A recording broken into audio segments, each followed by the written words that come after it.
Morning class 8 शुरू करेंगे आज का हमारा क्लास। आज हम लोग डिस्कस करेंगे चैप्टर 6 हिस्ट्री के weavers, iron smelters and factory owner.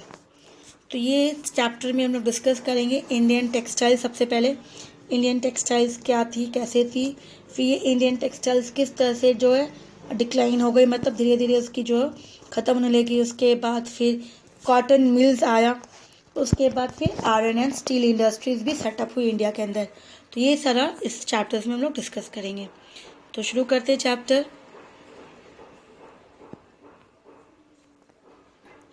ना ब्रिटिश कॉलोनाइजेशन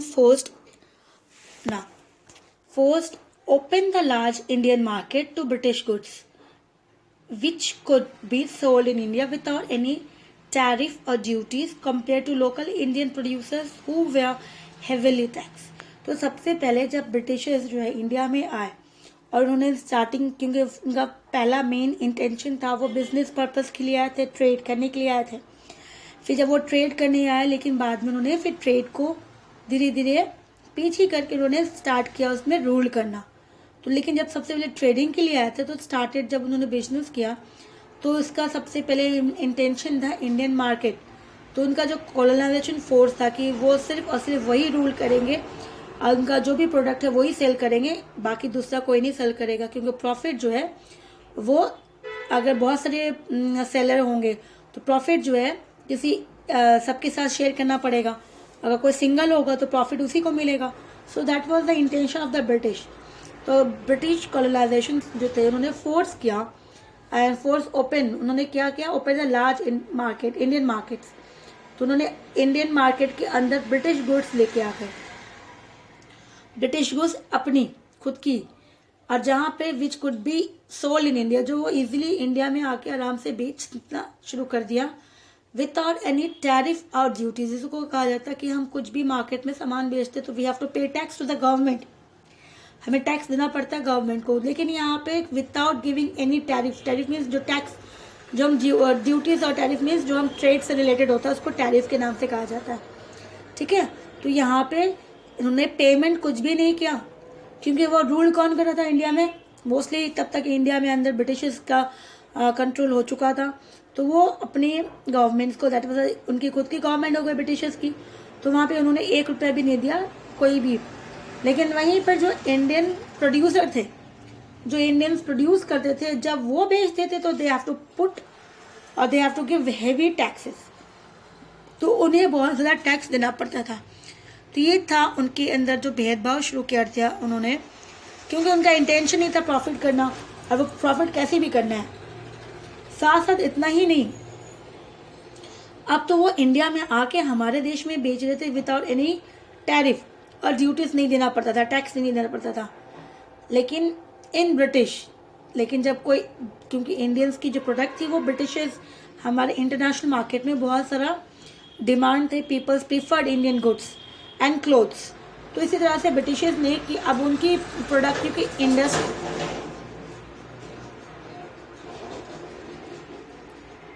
क्योंकि इंडस्ट्री सेटअप हो चुकी थी Britishers, that was the mid of the 18th centuries में। तो ब्रिटिशर्स ने, जब इंडियंस जो ब्रिटिश में जाएंगे वहाँ पे वो सेल्फ करेंगे उनकी जो भी है, तो वहाँ पे उन्होंने क्या करा, बैरिफ लगा दी, मीन्स प्रोटेक्शन कर दी, प्रोटेक्शनिस्ट पॉलिसीज लगाई, वहाँ पे लागू करवा दी। मतलब होता है इसको किस तरह से इंडियंस प्रोडक्ट को बैन करेंगे उनके देशों में। और इसके कारण उन्होंने क्या किया, सबसे ज़्यादा डायरेक्टली नहीं इनडायरेक्टली बैन करने का तरीका क्या था, दे पुट हाई टैरिफ, ताकि बहुत ज़्यादा टैक्स देना पड़े।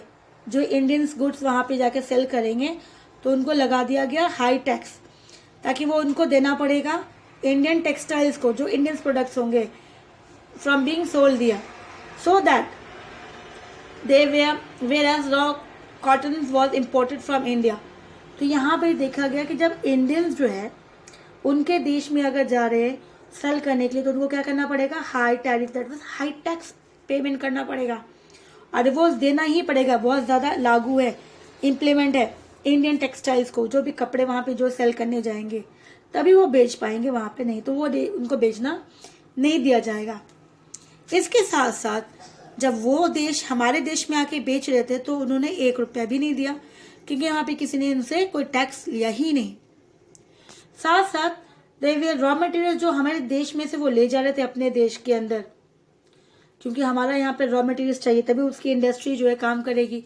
तो जो कच्चा माल था रॉ कॉटन वो हमारे देश में से इंपोर्ट करके अपने देश ले जा रहे थे without tariff to British factories which manufacture textiles.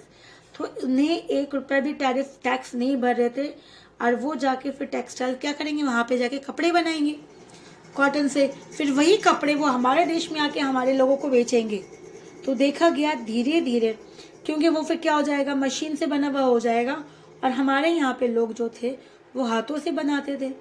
तो हाथों से बनाया हुआ क्या हो जाता है, थोड़ा एक्सपेंसिव हो जाता है, महंगा हो जाता है, और मशीन से बनाया हुआ थोड़ी चीप हो जाती है। तो धीरे धीरे ब्रिटिश गवर्नमेंट ने अपना मैन्युफैक्चरिंग टेक्सटाइल जो था वो शुरुआत कर दिया और इंडियन मार्केट में अपना प्रोडक्ट सेल करना शुरू कर दिया। तो British economic policy gave them a monopoly over Indians large market. तो जिस तरह से उन्होंने इंडस्ट्रीज के कपड़े, मशीन्स के कपड़े बेचना शुरू कर दिया, और उसकी जो पॉलिसी थी कि अब जो है इंडियंस जो इंडिया में सेल करेगा तो उसको टैक्स देना पड़ेगा, और वो बाहर जाके बेचेगा तो भी टैक्स देना पड़ेगा। तो इंडियंस जो प्रोड्यूसर थे वो क्या किया लास्ट में अल्टीमेटम कि वो काम ही नहीं करे। तो वो चाहते थे ब्रिटिशर्स वही, तो इसलिए देखा गया मोनोपोली मतलब अब कंट्रोल जो था किसका रह गया, ब्रिटिशर्स का रह गया। इंडिया जो इतना बड़ा लार्ज मार्केट है रॉ कॉटन्स का सबसे, और लास्ट में वो रॉ कॉटन इंडिया से खरीद के अपने देश ले जाते, फिर वहां से कपड़े बना के हमारे देश में आके हमारे लोगों को बेचते। तो इसी तरह से इसका बिजनेस स्टार्ट हुआ। So India served as both a significant supply of raw materials, supply of raw goods to the British manufacturer and a large captive market. इसी तरह से कि हमने उसको रॉ मटेरियल्स दिया, साथ साथ हमारे ही देश में आके वो अपना प्रोडक्ट मार्केट जो था यहीं आके वो मैन्युफैक्चरिंग गुड्स जो थे सेल कर रहे थे।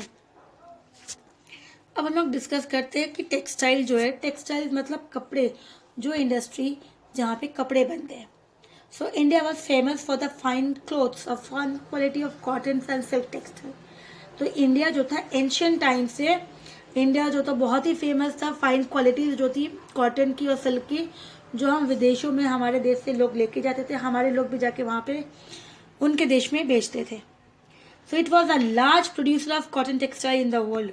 So India was the large supplier, मान लो प्रोड्यूसर जो हम बनाते थे और वर्ल्ड को देते थे। European trading companies came to India, जब यूरोपियन कंपनीज इंडिया में आई, came to India to buy textile, क्योंकि इनका जब इनको पता चला, जब रास्ता पता चला, तो उनका था कि वो भी इंडिया से बिजनेस करे और पैसे कमाए। तो इनका था कि इंडियन की टेक्सटाइल्स को जो है यहाँ से वो खरीदेंगे, क्योंकि इंडिया वहाँ जाके बेच रहे थे तो इंडियन से यहीं खरीद लेंगे, फिर वो जाके वहाँ पे बेचेंगे तो प्रॉफिट उनको ज़्यादा मिलेगा इस तरह से। और बाद में जाके later sold them in the Europeans and American market for huge profit. तो इंडिया से खरीद लेंगे, फिर वो बाहर जाएंगे अपने देश में या फिर अमेरिका में जाके उसको ज़्यादा दाम में बेचेंगे। इसीलिए वो इंडिया ट्रेडिंग के लिए आ गए और बिजनेस स्टार्ट किया। This trade was quite profitable, so Mughal emperor encourage European trading companies. तो इसी तरह से जब, क्योंकि स्टार्टिंग में यूरोप जो थे ब्रिटिशर्स ने इंडियंस को थोड़ा प्रॉफिट दिखा दिया, तो इसी तरह मुगल्स जो भी थे उनको भी प्रॉफिट, उनको भी लाभ मिला कि हमें भी टैक्स मिल रहा है, हमें वो प्रॉफिट दे रहे हैं। तो इसी तरह से मुगल्स ने भी उनको इनकरेज किया कि ठीक है, यूरोपियन कंपनीज को हमारे देश में आने का अलाउ परमिशन दे दिया उनको, ठीक है, ताकि वो इंडिया में आके वो बिजनेस कर सके, उनको परमिशंस और ग्रांटेड कर दिया। उसके बाद जब उन्होंने स्टार्टिंग में तो उनको परमिशन मिल गया, वो फ्री हो गया, वो इजीली यहाँ पे बिजनेस कर सकते हैं। लेकिन फिर British occupations of India lead to the decline of the Indian textile industry. जब बिजनेस ब्रिटिशर्स ने शुरू कर दी टेक्सटाइल वाला, तो इंडियन का टेक्सटाइल जो था धीरे धीरे क्या हो गया, डिक्लाइन मतलब खत्म होने लगा। The Britishers generally wore clothes made up of either wool or leather even in summer. जो ब्रिटिशर्स थी वो कपड़े किसके पहनते थे, आइदर जो है वो वुल की पहने, क्योंकि वो उनके देश में वो जिस तरह से पहनते थे, भले वह वुल हो या फिर लेदर की हो, भले वो समर गर्मी में क्यों ना हो, वो वही कपड़े पहनते थे।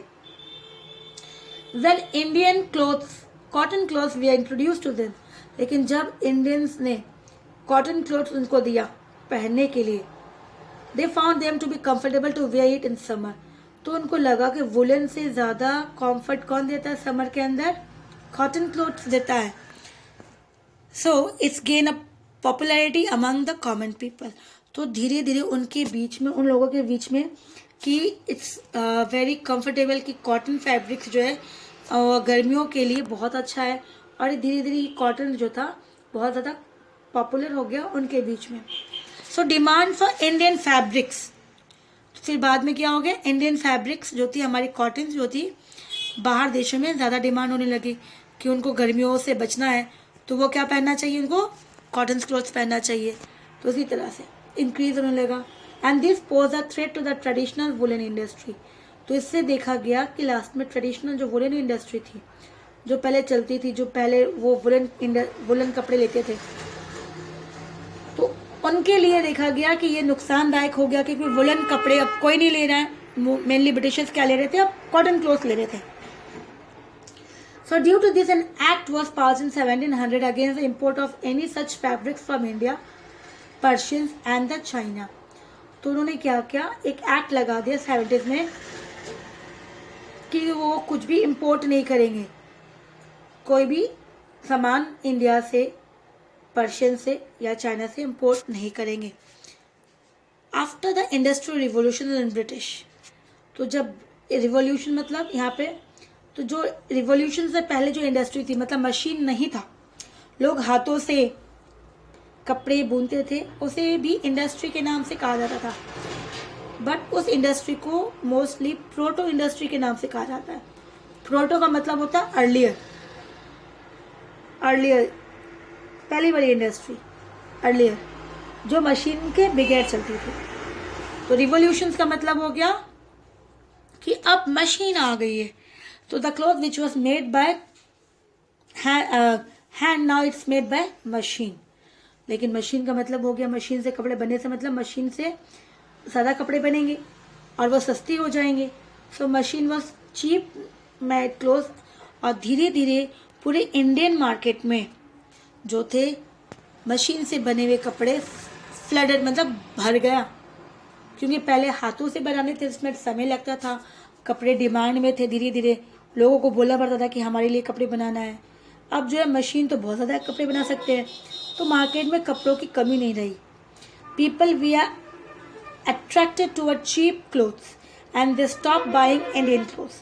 तो जब ब्रिटिशर्स ने इंडिया से, जब वहाँ पे इंडियन मार्केट में कपड़े भर दिए और वो रॉ मटेरियल तो इंडिया से लिया और हमसे रॉ मटेरियल लेके, हमारे कच्चा माल लेके उन्होंने वहाँ पे अपनी इंडस्ट्रीज में बनाई और हमारे देश में आके बेचना शुरू कर दिया, वो भी सस्ते में, क्योंकि मशीन वाला कपड़ा जो होता है सस्ता होता है. तो धीरे धीरे जो हमारे इंडियन टेक्सटाइल इंडस्ट्री थी, जो हाथों से बनाती थी, वो टोटली क्या हो गई? डिस्ट्रॉय हो गई, मतलब बंद होने की कगार में आ गई. तो इसी तरह से वहाँ पे इन लोगों ने, ब्रिटिशर्स ने अपना मोनोपोली शुरू कर दिया कि अब किसकी इंडस्ट्री चलेगी? उन्हीं की इंडस्ट्री चलेगी. ये पिक्चर्स है कॉटन मिल्स की, ठीक है. तो अब जो कॉटन मिल्स मतलब कॉटन इंडस्ट्री जो सेटअप किया गया, तो cotton rise to global importance came about as a result of the cultural and transformations of Europe and British trading company और एम्पायर. तो कॉटन राइज जो था, क्या बोला गया? ग्लोबल इम्पोर्टेंस, कि इसकी जो ग्लोबल थी इम्पोर्टेंस थी, वो धीरे धीरे इतना ज़्यादा होने लगा कि कल्चरल जो था, जिसका जो पहला वाला, वो मोस्टली ट्रांसफॉर्म हो गया किसमें? यूरोप में. कॉटन्स का जो पहले इंडियंस का जो कि इंडियंस बनाते थे, इसका कलर, इसका डिज़ाइन, इसके पैटर्न्स, वो टोटली ब्रिटिशर्स के कल्चर्स के as a result of the cultural transformation, क्योंकि ब्रिटिशर्स ने ये बिजनेस शुरू कर दी थी. Now calico and chint types of cotton fabrics become popular in Europe, and by 1664 the East India Company was importing a quarters of 1 million piece into Britain. तो देखा गया जो कैलिको था, चिन था, ये फैब्रिक्स, कॉटन फैब्रिक होती है types की, ये बहुत ज़्यादा पॉपुलर थी यूरोप के अंदर. और 1664 तक ईस्ट इंडिया कंपनी ने was imported a quarters of its million piece. Britain में इसको इतना ज़्यादा इम्पोर्ट कर लिया. By mid of the 18th century The middle class had become more concerned with cleanliness and fashion, and there was a demand for easily washable and colorful fabric. तो धीरे धीरे देखा कि 18 सेंचुरीज तक जो मिडिल क्लास थे, middle class emerge हुए और वो ज़्यादा थोड़ा कंसर्न हो गए अपनी साफ़ सफाई को लेके, कपड़े को लेके, जो कपड़े बहुत जल्दी साफ़ हो जाए और कलर भी ना जाए, देखने में अच्छा भी लगे, ऐसा फैब्रिक. तो woollen continued to dominate the European markets, but cotton prints were introduced to Britain by the East India Company in 1690s. तो कहा गया वुलन्स जो कपड़े थे वो डोमिनेट कर ही रहे थे यूरोपियन मार्केट्स में, क्योंकि दे नीड वुलन क्लोथ्स, सर्दी ज़्यादा पड़ती है वहाँ पे, तो इसीलिए. लेकिन बाद में धीरे धीरे 1690s तक कॉटन प्रिंट भी मार्केट में इन्होंने अपना कब्जा कर लिया था. धीरे धीरे लोगों को पसंद आना शुरू हो गया था कॉटन्स वाला कपड़े. The cotton industry grow under the British commercial empire. तो कॉटन इंडस्ट्री किसके अंडर में ग्रो हुआ? ब्रिटिशर्स के अंदर में, ब्रिटिश एम्पायर के अंदर में. British cotton product were successfully in European market. तो ब्रिटिशर्स जो कॉटन प्रोडक्ट लेके गए तो धीरे धीरे यूरोपियन मार्केट में बहुत ज़्यादा सक्सेस हुआ उनको. न constituting 40.5% of export in 1784 to 1786. तो उन्होंने कितना एक्सपोर्ट किया देखा जाए तो उन्होंने अपने कपड़े बना के 40%. So Britain success was also due to the trade with its own colonies. तो उन्होंने जो अपनी ट्रेडिंग किया था, बिजनेस जो व्यापार किया था, वो अपने खुद के लोगों के साथ, यूरोपियन कंट्रीज के साथ ही किया था. तो हु सेटलर्स, जो मेनली ब्रिटिशर्स जो अलग अलग पूरे देश में रूल कर रहे थे, तो वो सेटलर्स मेंटेन ब्रिटिश आइडेंटिटीज, जो भी जिसकी ब्रिटिश आइडेंटिटीज है. एंड दस फैशंस, और जो फैशन में बहुत ज़्यादा अपने आप में ध्यान देते हैं. तो इसी तरह से इनका जो प्रोडक्ट जो था बहुत ज़्यादा फेमस होने लगा, पॉपुलर होने लगा. With the growth of the cotton industry, जिस तरह से कॉटन इंडस्ट्री की डिमांड बढ़ने लगी, कपड़ों की डिमांड बढ़ने लगी, तो कपड़ों की डिमांड बढ़ी तो मतलब कॉटन इंडस्ट्री की भी डिमांड बढ़ेगी कपड़े बनाने के लिए. Manufacturer have to find new sources of raw cotton. तो उनको कॉटन अब ज़्यादा चाहिए क्योंकि डिमांड बढ़ गई. एंड टू कल्टिवेट ऑल्सो, ताकि अब कॉटन ग्रो करना पड़ेगा, लगाना पड़ेगा. Was expanded to West India. तो इसी तरह से वेस्ट इंडिया के अंदर लोगों एग्रीकल्चर जो फार्मर्स थे, ताकि वो जो है ना अपनी एग्रीकल्चर लैंड में कॉटन को लगाए. High tariff against Indian textiles workshop. अब जो इंडियन क्लोथ जो इंडियंस लेके जाते थे उनको क्या कर लगा दिया, वहाँ पे हाई टैरिफ लगा दिया गया ताकि इंडियन क्लोथ जो है उनके वहाँ पे नहीं बिके. British power in India through the East India Company and the British restriction on the Indian cotton import. तो क्योंकि जब वो इंडियंस लोग वहाँ जाएंगे तो उनके कपड़े कोई नहीं लेगा ब्रिटिशर्स की, तो इसी तरह से वहाँ पे उनको हाई टैरिफ लगा दिया ताकि इंडियंस जो है वो टैक्स इतना दे नहीं पाएंगे तो वो जाएंगे नहीं बेचने. और दूसरी बात, ब्रिटिशर्स जो इंडिया से इम्पोर्ट कर रहे थे, इंडिया से रॉ मटेरियल्स खरीद रहे थे, वो सस्ते में खरीद रहे थे और फिर अपने देश में जाके कपड़े बना के हमारे देश में वापस बेच रहे थे. तो इसी तरह से धीरे धीरे हमारा जो इंडस्ट्री था कॉटन का वो धीरे धीरे ख़त्म होने लगा. The British restrictions on Indian cotton import transform India from the source of textile to the source of raw materials. तो जो पहले हम टेक्सटाइल बनाते थे कपड़े, अब हम सिर्फ बन गए हैं सप्लायर ऑफ रॉ मटेरियल्स, कि ब्रिटिशर्स हमसे सस्ते में कच्चा माल खरीद के ले जा रहे हैं. बस हम इतने रह गए उस समय कि हम उसको रॉ मटेरियल्स प्रोवाइड कर रहे. Cultivation was also attempt in the Caribbeans and western Africa. तो कल्टिवेशन जो था कैरेबियंस में भी और वेस्टर्न अफ्रीका में भी, क्योंकि प्रोडक्शन जो था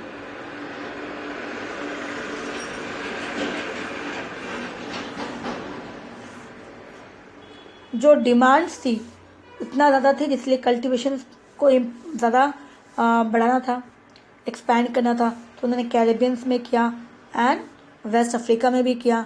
but this attempt fail due to the bad weathers. लेकिन वहाँ पर ये इतना पॉपुलर और एक्सपैंड नहीं हुआ क्योंकि वहाँ की सॉइल इतनी अच्छी नहीं थी, वेदर अच्छा नहीं था. So the Indian subcontinent was look to as a possible source of raw materials. तो फिर उन्होंने इंडियंस, क्योंकि इंडिया जो था सबसे अच्छा देखा गया एक अल्टीमेट सोर्सेज जो रॉ मटेरियल्स को प्रोवाइड कर सकता है, क्योंकि यहाँ पे क्लाइमेट भी अच्छी है और सॉइल भी अच्छा है. So but intra imperial conflict and economical rivalries prevented the area from producing the necessary supplies.